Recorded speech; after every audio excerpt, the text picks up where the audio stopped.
In today's video, I am going to teach you how to subtract numbers in Excel. Subtracting numbers in Excel is simple once you know the basic formula structure.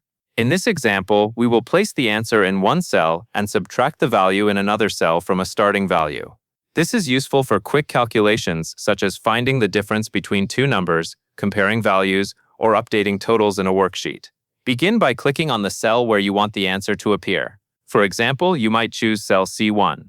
This cell will display the result of the subtraction, so make sure you select the correct location before entering the formula. Once the result cell is selected, type an equal sign. In Excel, every formula starts with an equal sign. This tells Excel that you are entering a calculation rather than regular text or a number by itself. It is an important first step because without it, Excel will not treat your entry as a formula.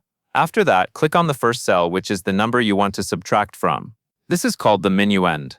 For example, you might click on cell A1. When you click that cell, Excel will insert its reference into the formula automatically. Using cell references like this is helpful because if the values change later, the result will update automatically as well. Next, type a minus sign. The minus sign tells Excel that you want to subtract the next value from the first one. This is the operator that performs the subtraction. Then click on the second cell which contains the number you want to subtract. This is called the subtraction. For example, you might click on cell B1. At this point, your formula will look something like equals A1 minus B1, even though Excel shows it with the proper symbols and cell references. Finally, press Enter on your keyboard. Excel will immediately calculate the result and show the answer in the cell you selected at the beginning, such as C1. If either value in the original cells changes later, Excel will automatically recalculate the answer for you.